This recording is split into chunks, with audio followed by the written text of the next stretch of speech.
Tudo começou com uma promessa. Mas não era uma promessa qualquer.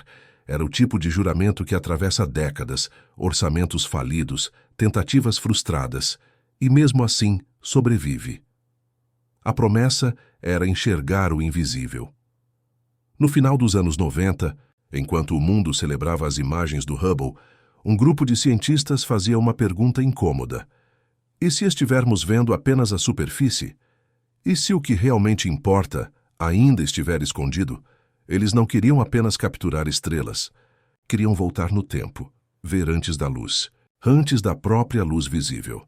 Foi assim que nasceu o projeto mais ambicioso da história da astronomia moderna, o telescópio espacial James Webb. Mas o que deveria ser uma jornada científica virou quase uma batalha espiritual e política. O projeto foi aprovado em 1996. O orçamento? $500 milhões. O cronograma? Lançamento em 2007. Mas nada saiu como o planejado. Os atrasos começaram, um atrás do outro. Problemas técnicos, panes em testes, falhas no escudo solar. E o pior, o custo explodiu. 500 milhões viraram 1 bilhão, depois 5, e no final ultrapassou os 10 bilhões de dólares. Em 2011, o Congresso dos Estados Unidos chegou a ameaçar o fim do projeto. Chamaram de desperdício, disseram que era uma obsessão sem sentido, e o sonho quase morreu. Mas aí, algo improvável aconteceu. Cientistas, astrônomos, comunicadores, todos começaram a se unir publicamente, não em nome de um país, mas da própria humanidade. Eles diziam, o que o Webb verá vai justificar cada centavo, e eles estavam certos. 25 de dezembro de 2021. Enquanto o mundo abria presentes embaixo da árvore de Natal, um foguete Ariane 5 subia da Guiana Francesa, levando consigo a esperança de uma geração. Mas o lançamento era apenas o começo. O telescópio precisava abrir no espaço como uma flor metálica. Se uma dobradiça travasse, se um escudo não desdobrasse, tudo estaria perdido. Durante 30 dias, o mundo inteiro assistiu em silêncio. Cada parte se desdobrando no vácuo. Cada clique, cada sensor, era uma vitória contra o impossível. Então, o Webb abriu seus olhos. Mas não era um olho comum, era um olho dourado, do tamanho de uma quadra de tênis, capaz de ver calor. Sim, calor. Porque no universo em expansão, a luz das primeiras galáxias se esticou tanto que só restou o calor residual. E era isso que o James Webb buscava. Para conseguir isso, ele precisava estar gelado. Seu escudo solar bloqueia tudo: Sol, Terra, Lua. Do outro lado, o telescópio opera a 233 ASDR. Um deslize, e ele não veria nada. Mas ele viu. E o que ele viu mudou tudo. Primeiro, o sistema HR 8799, um berçário planetário a 129 anos-luz da Terra. 4 gigantes gasosos dançando ao redor de uma estrela jovem. Tempestades químicas, metano, dióxido de carbono. Planetas que parecem recém-saídos do forno cósmico. Depois, Sagitário C. Um caos de poeira no centro da galáxia.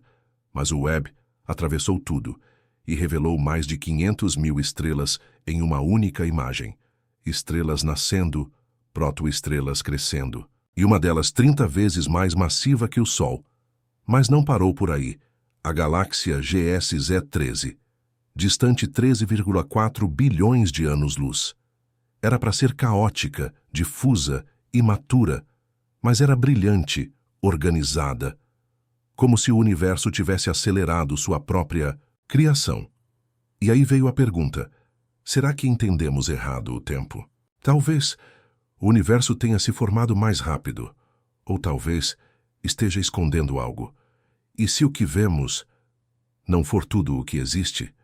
A teoria do multiverso diz que nosso universo pode ser apenas um entre muitos, e o Webb está vendo padrões estranhos, simetrias demais, densidades demais, como se algo tivesse tocado nosso universo. Por fora, colisões de bolhas cósmicas, vestígios de outro universo. O telescópio não responde, mas insinua. Assim como em Plutão, o planeta renegado, Com Webb, vimos que ele respira.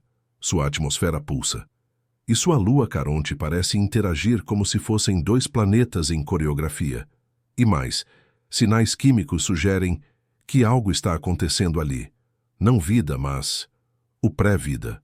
E então, vem próxima B, o planeta mais próximo da Terra com chance de vida. Assinaturas químicas, vapor d'água, metano, ozônio, um escudo contra a radiação de sua estrela. Um ambiente que pode abrigar alguém. E se eles estiverem olhando de volta? E por fim os buracos negros primordiais, mais antigos que as estrelas, mais antigos que o tempo. O Webb encontrou massas gigantes no centro de galáxias muito jovens, como se o esqueleto viesse antes do corpo, como se o universo tivesse começado pelas cicatrizes. E se tudo isso for só uma simulação?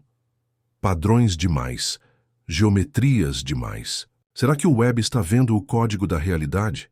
Ou será que está apenas mostrando a mão do Criador? Talvez o telescópio não tenha sido construído apenas para olhar para o cosmos. Talvez tenha sido feito para olhar de volta para nós. E se a primeira luz do universo for a mesma do Gênesis, se você chegou até aqui, respire. Olhe para o céu. Porque você não está apenas olhando para estrelas. Você está vendo o início de tudo.